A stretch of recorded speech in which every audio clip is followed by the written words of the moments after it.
Welcome back to Season 2, Episode 5 of Around the Arena. After many fruitless nights begging on our hands and knees in the DMs, we have an extra special guest for you guys.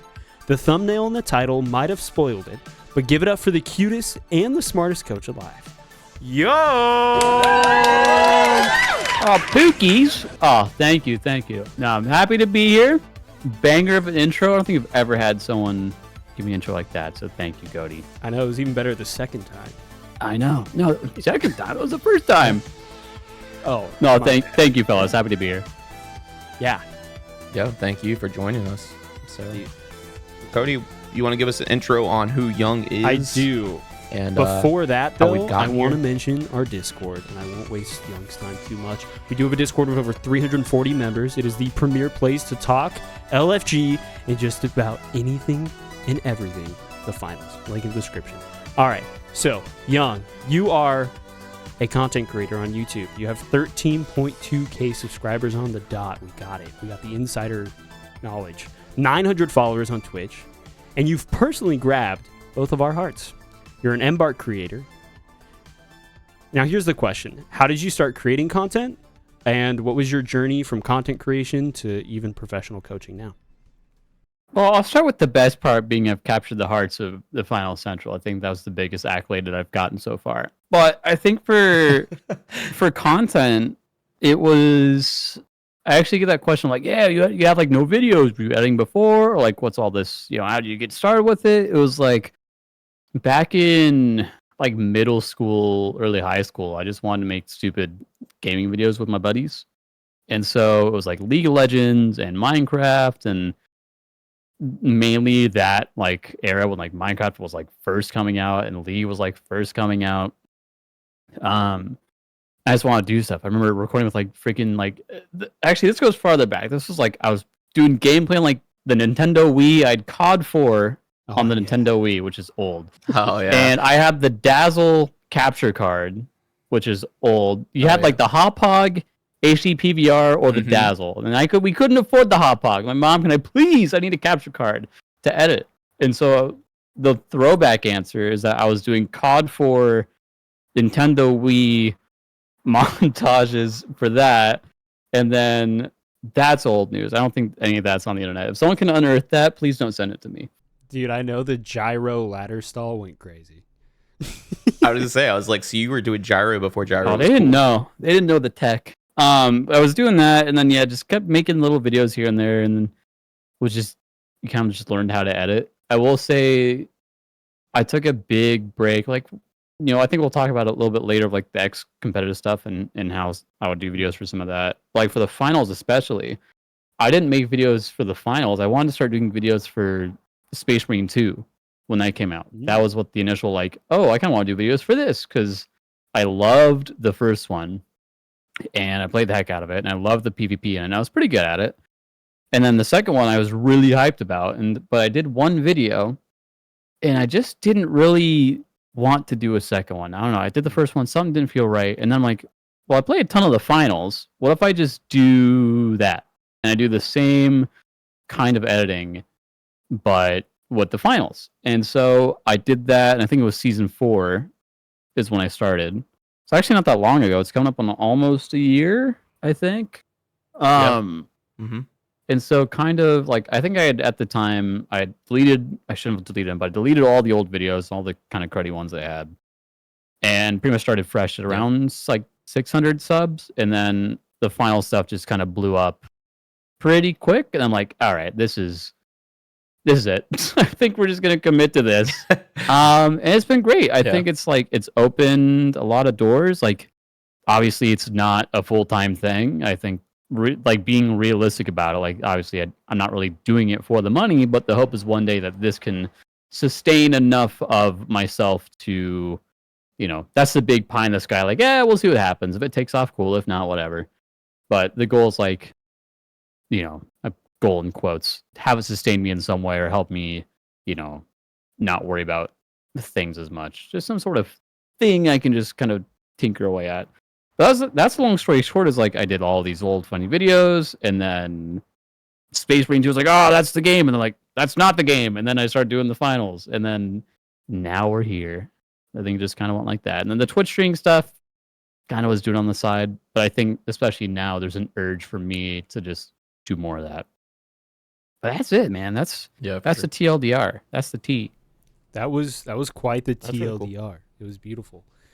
So I think I want to start real quick and just say that I do personally love your content. I didn't find it until after, I can't remember, did we meet in the, I think we met in the creator event, right, Sam? Is that where we met Young?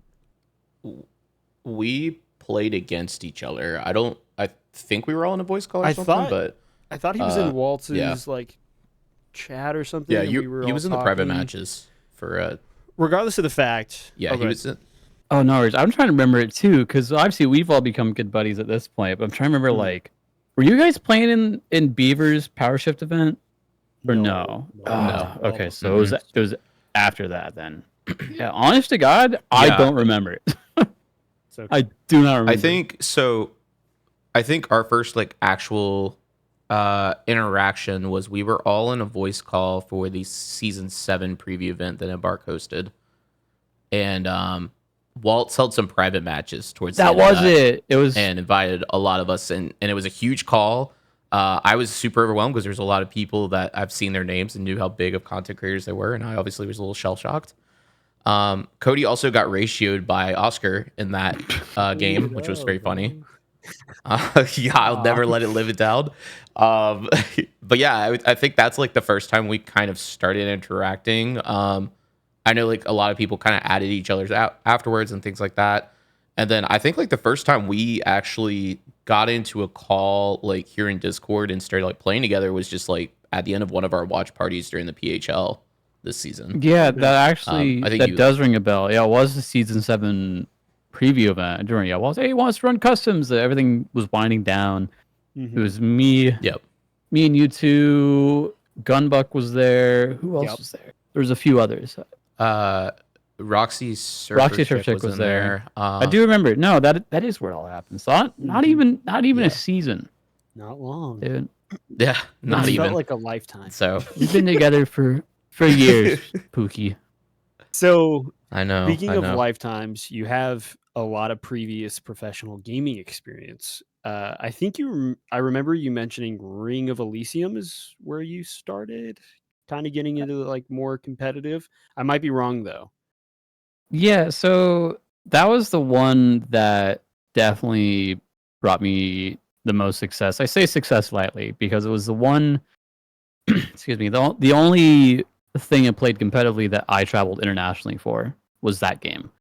The condensed competitive resume is like I played League a lot, and I was on a challenger team in that. I was trying to do the big LCS push at that time.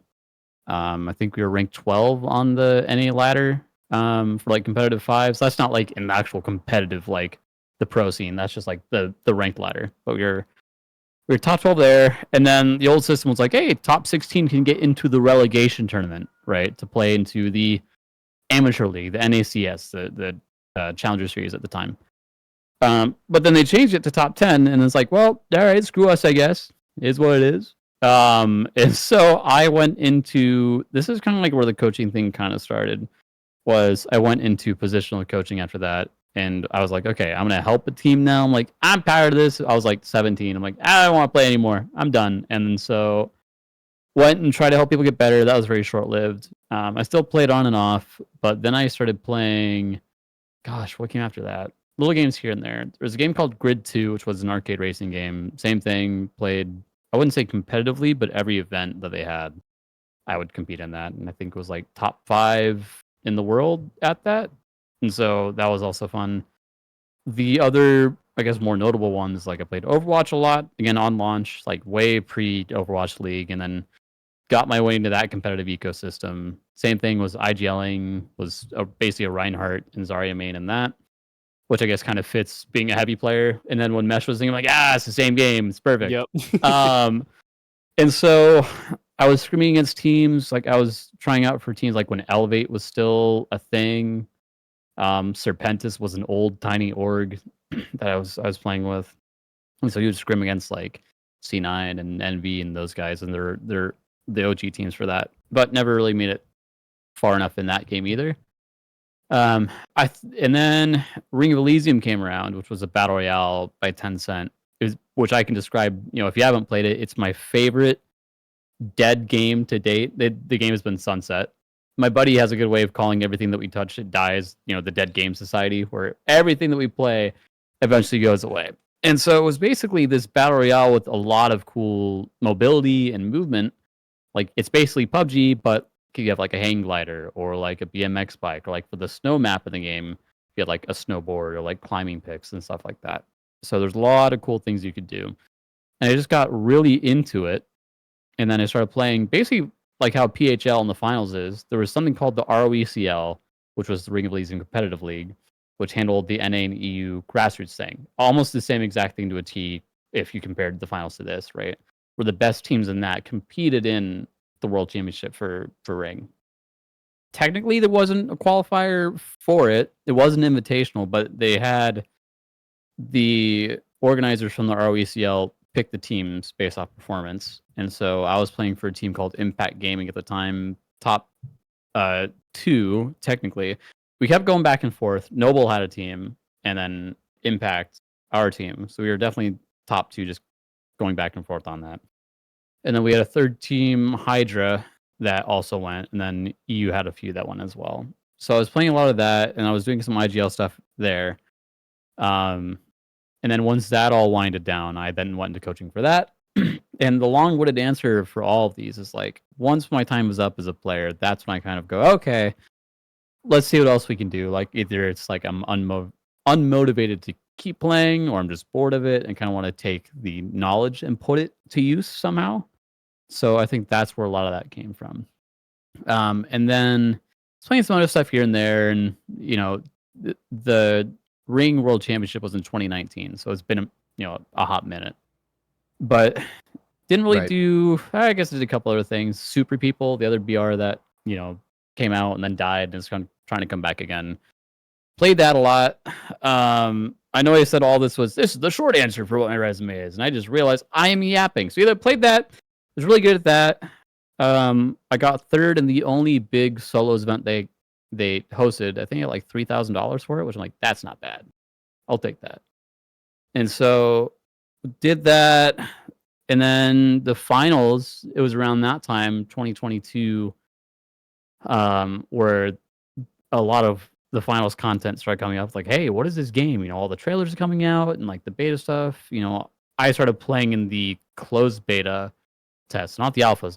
I'm not an early OG, but as far as like as early as you can get in for the beta test, that's when I'm like, okay, this game looks sick. It looks crazy. I want to give it a shot. And then, I can't stop playing it. And then we're here. Yeah. That's really cool. I played Ring of Elysium for I think not even a week, but I remember it being really cool. But I lived with roommates in college that were really trying to like get good at Fortnite at the time, which of course kind of overshadowed every single battle royale that was out. They were making the better choice.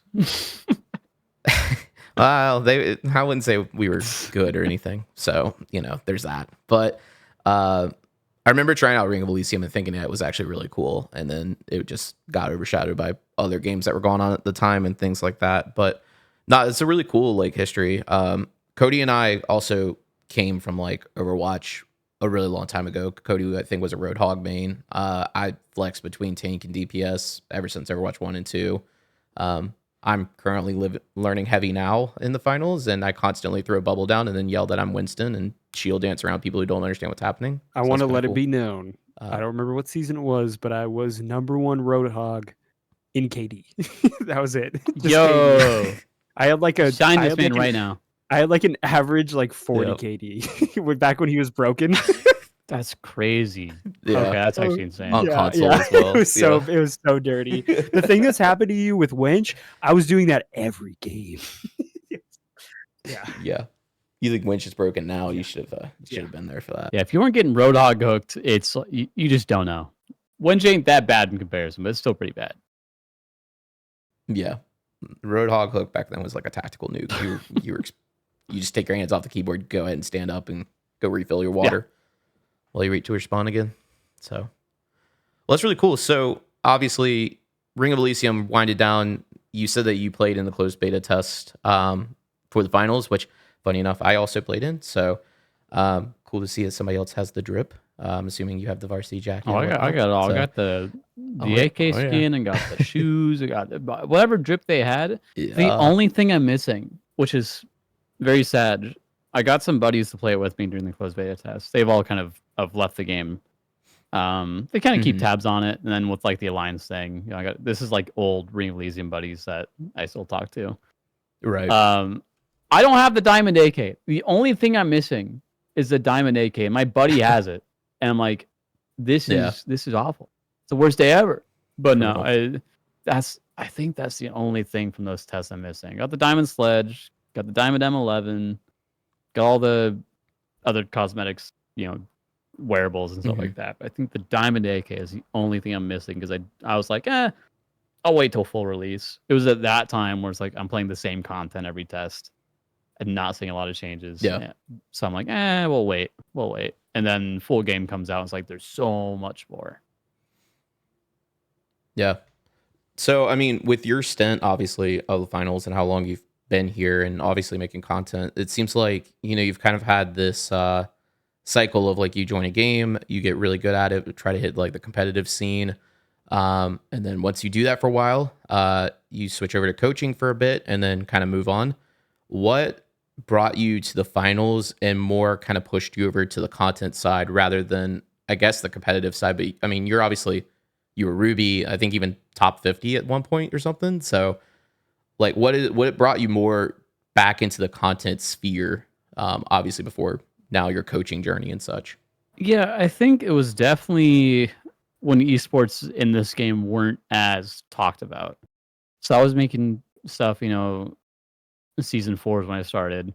There's inklings of, major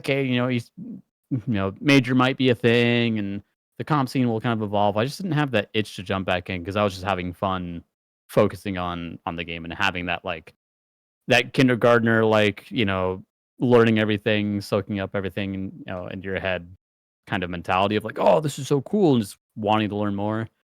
I think the content side was just basically that of like, I just want to have fun, make the game, and then I wanted to use my first video as like the test bed to see if, is this thing gonna work out? And then the first one kind of popped off. I'm like, yeah, I got my answer. I think we'll keep going. All right, I'll make more videos. Then the early videos did so well, I think because it was a different kind of content that people weren't making, and so I kind of filled into that niche a little bit. I wouldn't call it a niche, but that style of editing and that style of content of this kind of like, brain rot, very fast, quick cuts, don't give you much time to breathe between things, edits, and people were resonating with it. So I'm like, all right, we'll keep doing that and we'll see what happens. But the competitive side, I guess the two-parter was like, part of me was like, I wonder what would happen if I actually try to get back into comp. I haven't played stuff in a minute, and the finals is the one game I'm really enjoying, so let's just see what happens. And so I was trying to do stuff as a player. I think I talked about this in one of my videos as well briefly, where I was doing some finals competitive stuff, not really going full in. I wasn't finding a team for PHL or anything like that, but it was more like, hey, anyone wants to play, like doing these pickup team things, but nothing was really sticking. And I kept finding myself in the role, like, I'll be honest, in ranked, my brain just shuts off sometimes. Like, I don't know what I'm doing. I think everyone falls into that. But in comp, and I think that's why coaching is a better fit for me too, is like I can actually think. I don't have to do it like on the fly so much. I get to yell at other people instead of having other people yell at me. It's great. But it was like, okay, I was doing things. I think realistically, like, I don't think I'm at the point where I can dedicate like all the time to playing and like improving further. I just didn't feel like that was it for me. Like, I felt like I was pretty knowledgeable about the game, and I felt like I was pretty good at leading teams. And so I tried to put 2 and 2 together with that. And then with the major coming up as well, like, I've only been with Alliance, I think a little over a month technically, right? I think the announcement was pretty recent.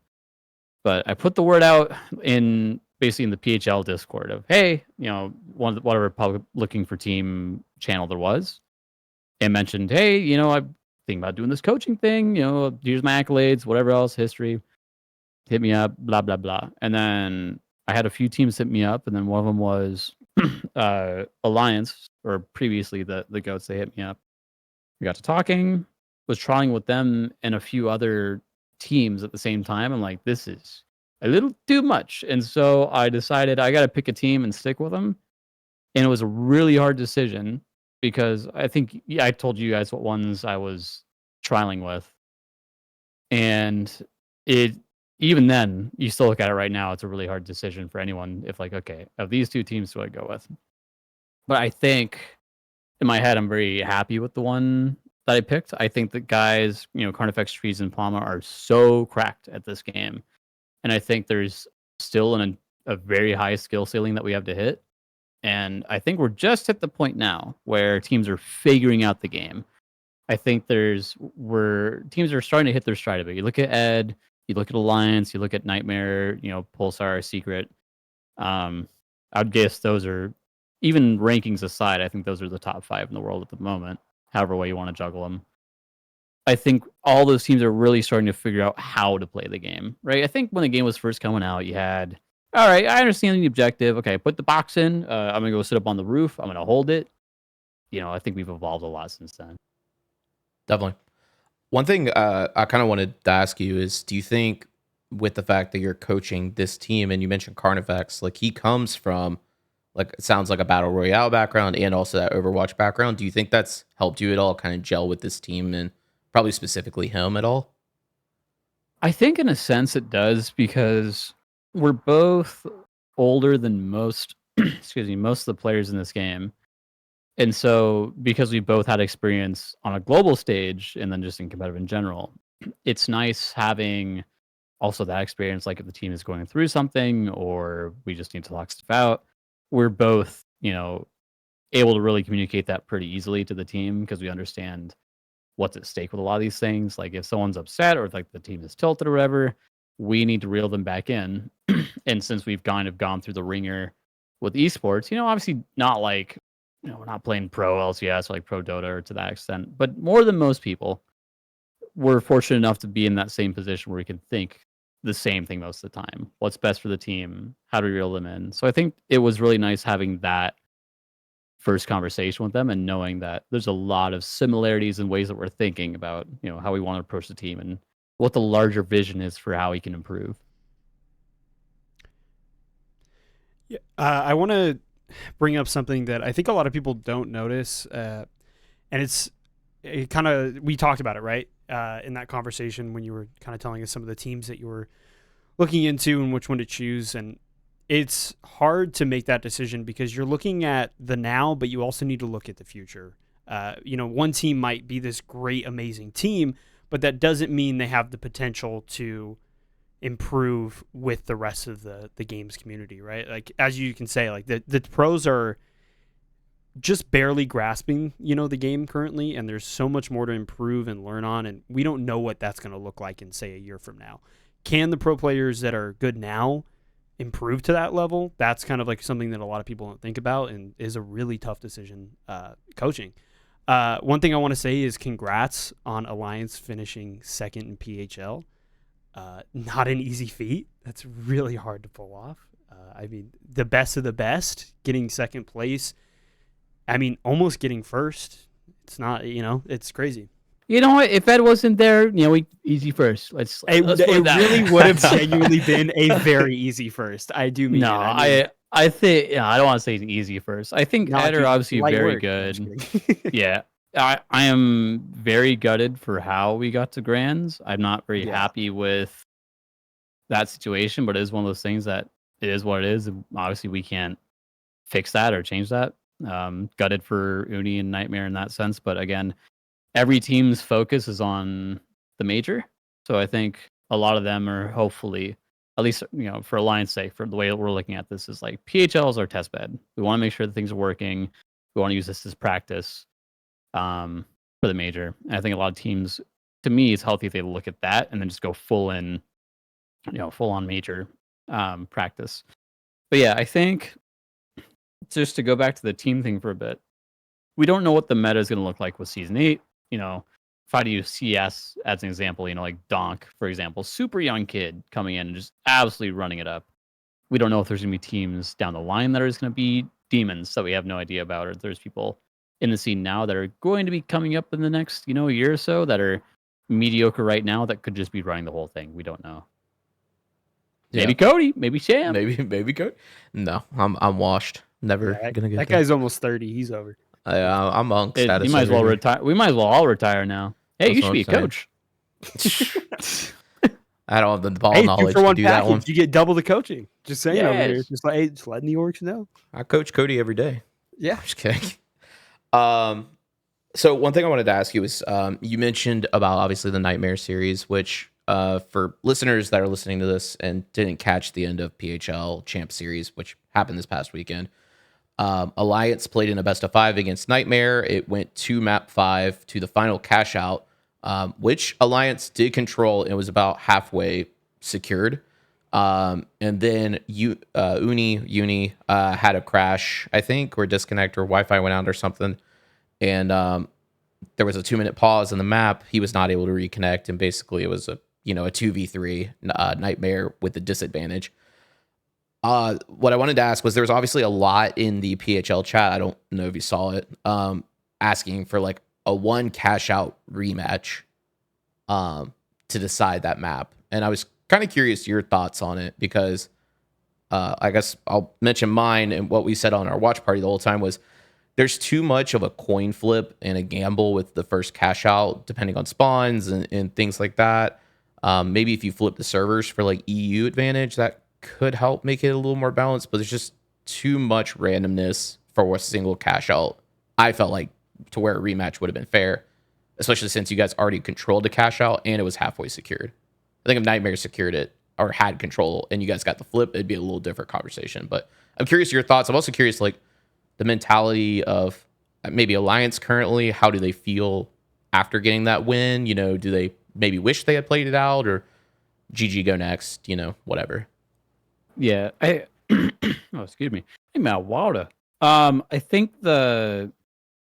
you kind of nailed it, where there's so many things in this game that, actually, let me use this as an example. League of Legends, Riot, has a system where if a crash or a pause happens, or they need to rewind the game, they have that ability where they can go back to a point in time, at least on the pro side of it, to replay a certain part. Let's say a game-breaking bug happens, or a big crash or something. I think until we get to that point, I don't think it's doable, especially in a game that's so server side and so, yeah, like you said, the cash out placements are different. The exact positioning of every player at the time, like we have to have them in the same spot. We have to have the building destruction in the same exact way, right? There's a lot of things. The goo placement has to be the exact same. So there's a lot. And then to answer the last part, I think we weren't happy, but it's one of those things where it is what it is. We're happy to get second. We're happy to be the best EU team, but it's not like, oh, we did it, because like it freaking sucks for Nightmare, and so we get that. Sure. Yeah. Yeah, I mean, I think it's one of those things, like you said, it is what it is. We can always talk about what if we did this, what if we did that, but sometimes you just have to kind of have that mentality for stuff like this. I saw some people in the chat, which I just wanted to highlight, which I thought was funny. They're like, okay, let's get them into a game, and then they have to wait till half of the cash box is done, and then they can both wipe, and then they start from there. And I'm like, dude, we're getting into way too much going on. Like, if you have to get the teams to wipe, and then wait till the cash box is half, and then you can start, you're like, okay, guys, you just gotta chalk it. It's unfortunate reality. Yeah. I want to get into a little bit more of like coaching in esports. What does that look like? Obviously, you've had quite a bit of experience, coaching in a lot of different games, even if it's not necessarily like a total professional level, or in some cases it was. What does coaching look like at a high level? What does a coach do on like a day-to-day basis? Yeah, I'll start with every team. I mean, this is obvious. Every team is a little different, where you have to look at it objectively, where if you're coming into a team, like I didn't know any of these guys before I started, right? I think I'm slowly building rapport with most of the competitive community now, where they're like, okay, Young might know what he's talking about. Maybe we can talk to him and learn some stuff. Like, okay, great. But I think it's a couple things where I'll start with like if you have to figure out what the team needs. So is it the team needs that hype man? They need the fourth guy. They need the hype man. They need someone who's very analytical. They need someone who fits a certain need for the team, right? Do I need to be the guy that's coming up with all the plays? Do I need to be the guy that just points out their mistakes? Do I need to be the guy that just hypes them up and rallies them together? Or is it a combination of kind of everything? So I think a bigger part of that is understanding the need for your team and how you can be successful for them and have them perform the best you can. There's obvious stuff like you're doing VOD review, you're pointing out mistakes, you're pointing out the good, the bad, the improvements, you're pointing out, hey, you're out of position here. We need to use our gadgets in this way, you need to do all this stuff, right? And so I think it's a little bit of column A, column B, like what I said, where you need to figure out what's your actual role with that. And this even goes deeper, like, hey, is there a star player on your team? And you don't want your coaching style to outshine the star player. You don't want to bring the star player's mentality and stuff into your style if that means they are no longer going to be great, right? So I think there's a lot of things that you need to consider of like, I don't want to mold these players to fit my needs, for example, because I think they're mechanically way better, way better than I'll ever be. And so I think you've got to be realistic about it and understand, okay, the way they play, I don't think, I'll use Alliance, for example. I think we've gotten much better. I think there's room for improvements, but I think it's also all of those things I said. You don't want to change their playstyle completely to fit your narrative unless you think it's entirely like, okay, this entire thing needs to shake up, right? If you think there's a lot of room for improvement there, maybe. But if you think it's just little things here and there, that's kind of for you to make the call on. Gotcha.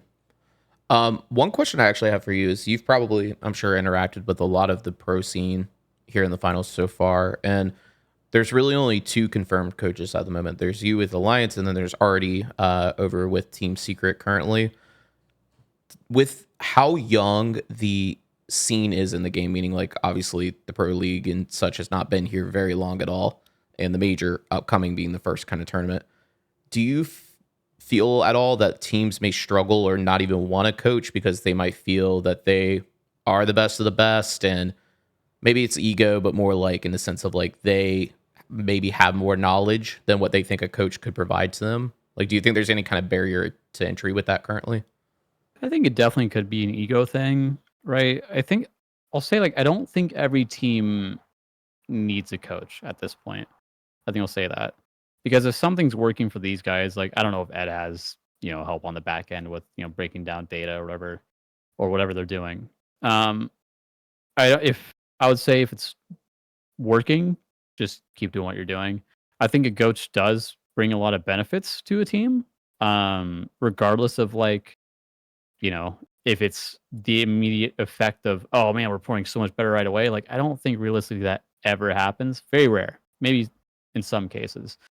But I do think sometimes it's ego. Like even there's times for me, like we got second, and my brain's going like, did I do good enough of a job? Like in PHL, so it's that same like spiral. Like, man, I hope I don't get let go already. It's like, bro, you just got second. Relax. It's not that big of a deal. So it's a little. It could be multiple things, but I do think not every team needs a coach at this point. I think the teams that are hungry to win and improve are going to look for that help, and I think that's where that can kind of come in. And I do think that there's a lot of benefit to having an analyst or a coaching figure or a couple involved. Totally. Yeah. I mean, a second set of eyes, I would imagine everybody would benefit from it, but I could see where having a coach or somebody might throw off the vibe of a team that feels they're already successful. So go ahead, Cody. Yeah, I totally agree. One thing I wanted to ask, and this is just kind of like a looking forward thing. It doesn't even have to be, a guaranteed thing, but do you think you can anticipate or expect any sort of changes or maybe being a coach and how that evolves with the finals in the coming future of, obviously pro play is growing. And yeah, do you see maybe into the future of what that might look like? Great question. Next question. No, I'm kidding. It's tough to say because it really depends on how the pro scene evolves with Right. the game and how much Embark wants to, and really grassroots utilize coaching, right? I think there's ideas that we've discussed where, again, I don't think this is going to be a thing for at least the major or Mhm. really anytime soon. even for teams without a coach, this would apply to them. Like, okay, if in let's say final round, you can like you have the time bank thing we were talking about, where a coach or a team can pause. Let's say you have 2 minutes for the entire series. You can pause like after wipe, or you know, basically that would have to be it after team wipes. You can pause for X amount of time, however much time you have left in your bank, and then you could discuss. So I think it really depends on if there's changes like that that are going to be implemented into the pro scene. And it's like I don't know realistically how much stuff is going to be allowed for like the major per se. I think it's a little fuzzy. I'm not really sure what that's going to look like, but I think it is going to be about how much TOs and organizers in general want to approach this. Okay. Secondary question to follow up on that then. What would you like to see, not only as a coach, but maybe as a viewer? What would you like to see implementation coach-wise? I think just from a broadcast perspective, Mhm. I think, well, I could go on for the viewer experience forever. I mean, like if I do like team listen-ins or like all that sort of stuff, I think I'll be honest, I don't really care when I'm tuning into something of like, what's the coach thinking? What are they doing? It's more of like I just want to see the team perform. I think that's what a lot of viewers, at least to my guess, is really all they care about. I think it would be more interesting for what that storyline and that dynamic would be if different changes happen because of coaching. That time bank, addition, some sort of like pause feature, if it's like, a pick and ban system. Like the way I think of it is like for League of Legends or for COD or for Valorant, coaches are on stage or CS, they're having a bigger impact in the game, and especially in a game like the finals where there's so much going on that the players they can only handle so much in their head at one time in this game. Like you don't have smoke lineups. It's not like CS. The map is always completely different. Not always completely, but you know what I mean. There's always little things here and there. The way a building breaks, or a very specific spot on the wall that's open. So I have this very short angle on somebody that I can get the pick on. The goo lands in a certain way, right? Everything's always a little different, especially in the final round. So I think if it would really depend to me on if there were little changes in the rule set and the way that coaches would interact with the broadcast, and I think those kind of piggyback off each other, if that makes sense. Yeah. Yeah, no, I think that makes a ton of sense. Moving into Sorry, go ahead, Sam. one quick thing, because you actually mentioned something that I don't think talked about on the pod, but we've talked about like on Watch Party and with some of the PHL people before, was like team listen-ins. And it's something actually I looked into trying to build a bot for with Discord. Turns out it's against TOS, so immediately shut that down to like stream audio via a bot. But I've actually gotten surprisingly some mixed feedback regarding like if team listening should be a thing within the finals. And Cody and I, we come, I would say our esports knowledge is more from like Call of Duty League and things like that, where team listenings are, you see them every respawn map, just about, especially in hardpoint during the series. And we had some people in our chat and things like that actually say that they would be against it because teams would be worried that they would be leaking like strategy and things like that if they were randomly put as a listen in. So I was curious, like your thoughts on that. Personally, I think in cash out specifically, I think it's so hectic that strategy is obviously a part of it, but not as big as compared to like final round. So I was curious your thoughts on that. I mean, I'm all for it. I think as a viewer, especially like every time that like let's say I don't really know the ins and outs of like CS or Val, for example, just relate to those. But if I'm able to listen in and kind of understand the team's thought process, even as a viewer, it's like, oh, okay, now I get it. And then you have a better understanding of why they're doing what they're doing. So to me, it's a plus. But I've been watching esports for like 20 years. So Right. maybe that's a me problem. No, I'm a fan of it, and I think it would help in a game like this too, where I mean, even at the highest level, just to reiterate back a bit, like maybe you're doing some set plays of like, okay, for a very specific building, we're doing this, but generally you were doing a lot of on the fly setup, and you're taking the same fundamentals you're building of like the proper way to play the game and then putting it into the location you're currently at. So I think there it would be, to me, it would make a lot more sense to do that and just have them in general. But I'm only one guy. I don't know. You are one guy, but you are the guy. No, I'm just kidding. You're the guy in our eyes. I've been saying that. Thanks, Pookie. So I was gonna say, this actually kind of brought up something in my head, talking about how you're kind of playing on the fly, right? It's all on the fly plays, and I feel like we see a little bit of a contradiction in terms of playstyle in Korean, like the finals. And it's something we watched a lot last watch party. And it's crazy the way they play because it's so much slower paced. And I'm kind of curious. I don't know how familiar you are if you've seen any clips, but do you think at some point in the finals, do you think it would maybe get to that point where like we're having strats for each building or each cash box? Like obviously this is years and years away if that happens. But I'm just kind of curious if you think it could get to that level. Yeah, for what I think I've watched him. I know M Young Tan or M Young Tan. I don't know how to pronounce it. Me and him, Mina but Lan. It's on, brother. There can only be one. There can only be one Young. I think they qualified. I could be wrong. But I think we're much sooner than you think. I think for a lot of the top teams right now, there are setups per building. I think for ourselves included. I think it goes deeper than that too. Like, do you have the time to set up how you want to? Some holes are more complex than others, right? You're using gate and goo and things a certain way. You have to break the building down a certain way. So there's a lot of setup involved, and sometimes it's easier to just set up safely than the way that you really want to. Yeah, no, I honestly can see that. I feel like towards the later half of PHL, so it's good to hear. I'm surprised that you think it's sooner. I guess I get it because from a viewer perspective, right, it really does look like chaos. And I mean, if you were to break it down, and that's why having, right, those team comms and everything, you'd realize you're like, oh, there's a method to this. They're actually like really cooking here. They're not just throwing that red barrel at the pillar because it's a pillar. Like, yeah, usually I do that. Yeah. Yeah. Yeah, absolutely. Yeah. So, I guess the sorry, go ahead. No, go ahead. It's your podcast. No, this is all you, baby. No, it's your podcast. I mean, even for one very specific example too, it's other teams catching on to what's working and then implementing that into their playbook. Like early on in PHL and just in the game, like for Fortune Stadium, for example, the way you would cross to the big Exalt building would be, okay, we take the 2 jump pads at the bottom and then we hope. But now you're seeing every team on the planet use the roof and we jump pad, we send the light, dash pad and gate the team across safely. It's little things like that teams are really evolving, figuring out the right way to play the game. And so when I say, it's closer than not to, hey, what's the strat for every building, right? I think that's a stretch, right? Because of how the game will evolve and just change.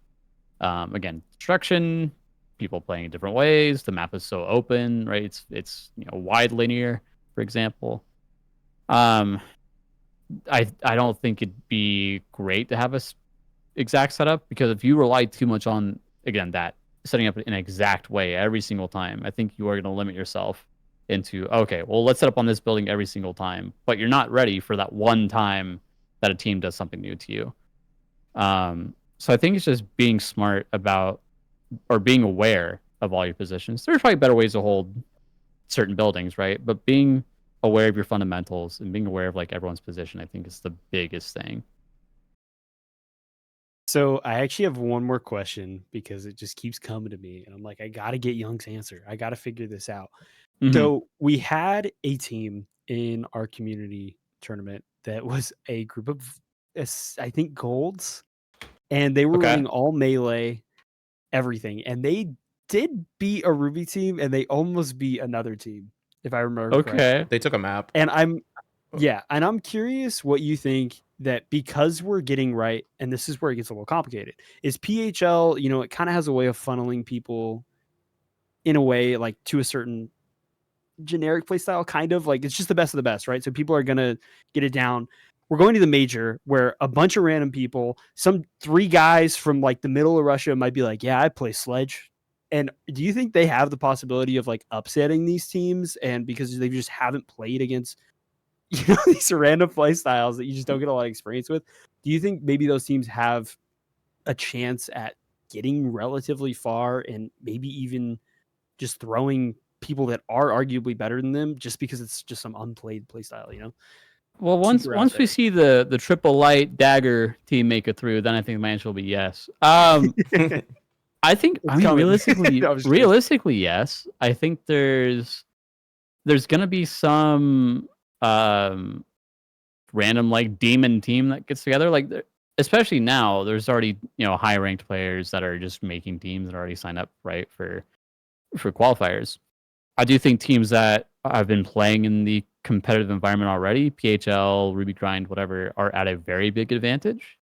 But that's not to say that some team that we don't know about can just make it in and go crazy. I think that's why I like this so much and why I also hate this so much. Of like, Yeah. I don't want to lose to like the random right sledge dagger team that because no one plays it. I'm not saying Right. that we will, because I think the better teams will adapt, right? Absolutely. I Yeah. think that's why we did pretty good on the first map against Ed, right? Because we ran things that they're not used to.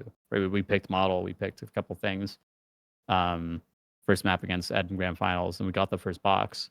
So I think there's that merit to it of like there's gonna be stuff that teams don't expect, and there's gonna be some teams that probably make it far. I do think most of the teams we're seeing in comp right now will make it through, but there may be one or two that you aren't aware of that are just like, whoa, that's crazy, and then they got some wild strat that we've never seen. Yeah, I think you nailed it on the head. Like, don't get me wrong, these guys are the best of the best, and they're there for a reason. One thing I do love about the finals, just as a video game, and even from a competitive uh, outlook, it's really crazy how much adaptability is probably the most important skill. Right? There's so much going on. You can't have that team that comes in with a riot shield, and I think that's where people will start to shine as like the better players, is just being able to adapt to almost any scenario. Even if someone tries to pull out something crazy, it's like, okay, we can pull this off. We can do it regardless of what comes at us. And that's like, I feel like a skill that isn't needed in a lot of games, especially with, games like Call of Duty, right? Where everyone's running the same stuff, the same maps, everything's the same. I mean, even games like Fortnite, where it's like you have all these people going around, or any BR where there's a lot of RNG, quote unquote, like there's still certain ways of doing things. I mean, they're all characters, they all have the same abilities, they are used the same way. And that's one thing about the finals that is incredible. I'm so excited to see from a viewer perspective and just a competitive perspective, just seeing like all the random stuff that can happen. It's crazy. Yeah. Oh, my neighbor's going crazy. You guys stomping up there? You too? I'm just they heard what I was Yeah, saying. They're sorry. like, yeah, we They opened agreed with finals, us. man. Yeah, we're all scared we're not. But yeah, I think that's why this game is so cool. I think Yeah. there's so much just like crazy stuff you can do in it. And I think especially for like competitive, I'm a big fan of the open system, like big FGC viewer. I think there's some like Yeah, part of the fun is seeing like the underdog story of absolutely. the cream always rises to the top, right? There's always the teams that and players that will just always do well, super consistent. But then you have these underdogs that just come in and they will make a hell of a run. So I think there's part of that I'm excited for as well. Do I want to lose to it? No. No, But for there is sure. that excitement factor for like, especially for like viewers, like even in PHL, like the underdog teams that weren't historically good throughout the season, like even going deeper of like 12s versus 3s, cash out versus final round, some teams just shine at final round and aren't so Yeah, well at absolutely. cash out, and then vice versa. Yeah. So Yeah. one question I have, because we're starting to get a little low on time. One question I have is, you've been with Alliance for, like you said, about a month, kind of coaching, getting in the rhythm of things. I think you've told us kind of things are ramping up more now after PHL, but I mean, obviously Alliance finished second, which is a huge feat. I mean, season 0 with PHL, no EU team made it, I think, past second round or something like that. They got all knocked out. So, I mean, it's a huge feat to get there. Are you able to share at all, even at just a high level, what maybe you did to help contribute to that success so far? If it's completely classified, don't worry about it. But Yeah, that's classified, buddy. Well, you signed the friend DA, so I think I can tell you that. okay. Sorry, No, you're good. I'll see myself out. I think a lot of it. I think for a lot of teams too. I mean, not to spoil too much, but I think it's really a mentality thing and the way that you approach the game. Where if it's like, our team's getting too mad, our team's not prioritizing the right things. I think a lot of what helped us was kind of thinking about how we see the game. Again, Goats Alliance, we're already a good team. I think we've seen a lot of improvements again over the course of the month, just compared to how we were playing before, and again compared to playoffs, especially. I think we played a lot better. Where heck, we couldn't make it past Pulsar or Secret, and now we beat both of them. So I think it's a mix of things, right? Our team's playing good, our team's playing bad. Are we just playing good on a team's bad day, right? And vice versa. So all depends. But I think it really is just helping the team realize the way that they're thinking about things and helping them tighten up a bit. Again, not to go in like too many specifics of like the strategy of everything, but it's just helping them. And this is super broad. Nice answer, Young. Yeah, just think about the game different, will you? I think it's just helping calm them down and help them just like focus on what they need to. I think it's the biggest thing. I think a lot of it too is just a mental. You want to help negate tilt. You want to help praise them when they do really well. It's like a dog. You gotta treat it nice. It's like a little pet. Make sure that they're happy. Um, yeah, I think that's a bigger part than I think what a lot of people realize is just the mental for a lot of these teams. Yeah, absolutely. I have one question for you because there's a lot of people out there that, might look at you and see like, wow, what a multifaceted king. He can do the content, he can do the casting, he can do the coaching, and he can do the pro. And he can also be fine as hell. So the question is if someone wants to follow in your footsteps in maybe one of those or all of them, who knows, what is maybe a tip you would give them or something that you've learned along the way that might help them out? Well, I just learned how to talk to people, just from what you were saying just now. Raise me up on the podcast. I think it's just if you want to do the thing, go do the thing. I think is the biggest thing. There's a lot of things. I mean, the reason I was doing content is I just want to make videos, and then I made them, and I made them how I wanted to make them, and then people liked them. And then I wanted to get into coaching, and so I got into coaching, and now I'm doing this. So I think a lot of it is like use your expertise, think about what you want to do, but don't be scared to jump in and make the thing or go to the place or talk to the person. No, I think you genuinely nailed it on the head. And it's a little corny to say, but it is a saying that the hardest part is actually doing it. And I can speak for Sam and I that, we always talked about doing stuff like this. And here we are talking to the young. So Yeah. anything's possible, gang. Oh, Pookies. I mean, this was bound to happen. Yeah. Right. Bound to happen for sure. One more question. Well, we have a few more, but we're closing up soon. Big debate is the game esports ready? So answer that yes or no. And then also, is there any changes or enhancement that you personally think the game should have to get closer to that? What do you think? The short answer, I think we lost you for a second, but you're so back. The short answer is yes. I think the game is esports ready. Does that mean everything is perfect? No. But I do think it is ready to be played on a global stage.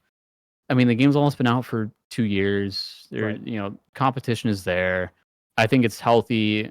And I'm also very bullish on Ember going this crazy. Like the team skins, the support they're doing, even all the developers in like people's chats and like always hang out in like PHL and all this stuff. It's like I'm a big fan of it.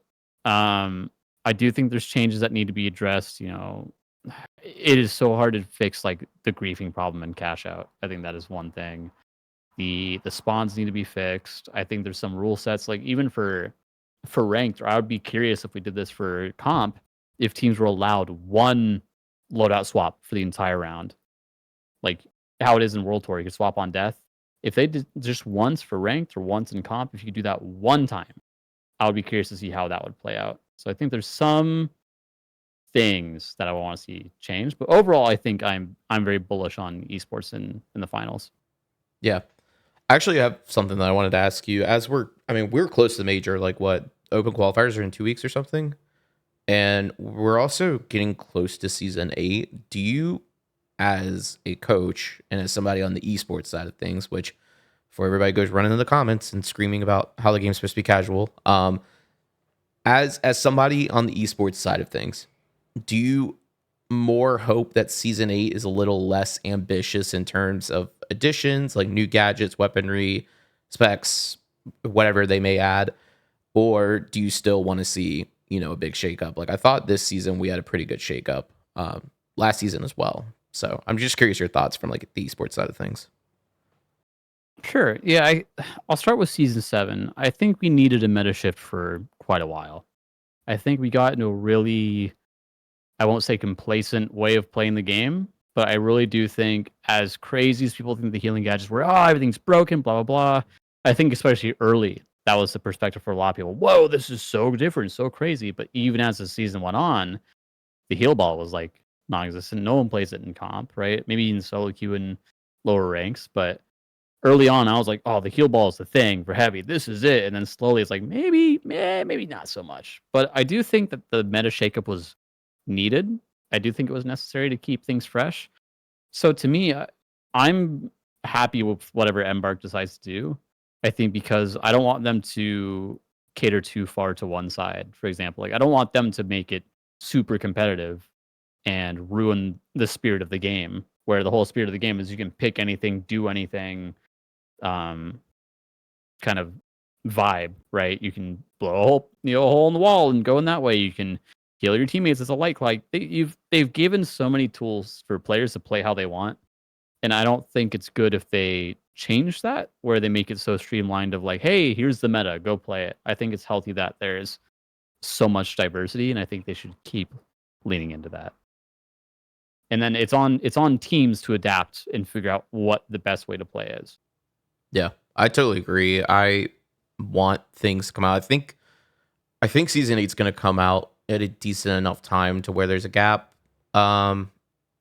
between like qualifiers and the actual major, to where like if something comes out and it's super broken, it doesn't completely like ruin the competitive, I guess, integrity is the way you would say it, but I don't know if that's really right.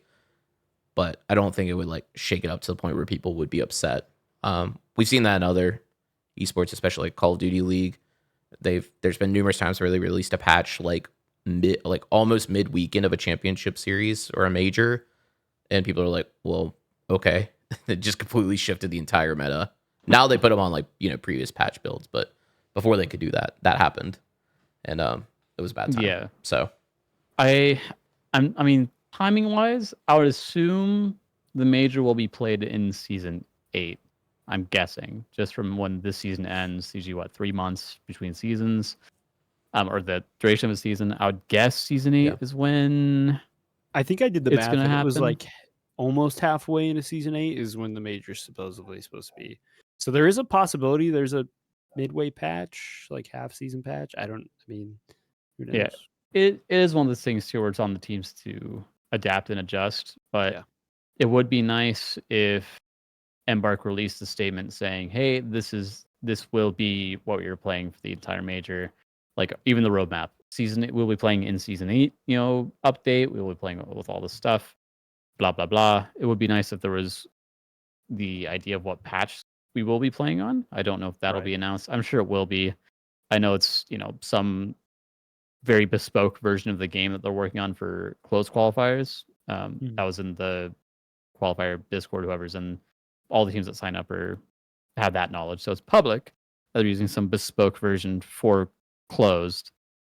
But yeah, I don't think it's gonna ruin too much. I am curious what they're gonna add. I do think it's healthy to have more specs at this point in time. I don't know what they will be, but who knows what they're gonna add. That kind of brings us into our, so sad to hear it, last question. We always ask it to all our guests, which you can answer both or just one. If you could rework one item from the game, what would it be? How would you rework it? Or if you could add one item to the game, what would you add? How would it work? You can answer both, and it can literally be anything. We've gotten some great answers and some terrible answers. So I will openly say it. Man. There was some terrible answers. So many ideas. I think the one that came to mind first was for Charge and Slam. To be able to move the cash out with Charge and Slam, I think was my first one. The other one would be giving DMAT 2 charges instead of 3. I think DMAT is just so good. That's pretty good. Yeah. A lot of it has to do with the meta Yeah. right now, where I think medium is the most locked in for meta picks. I say that, but winch is what it is. I think winch should hit on the way back.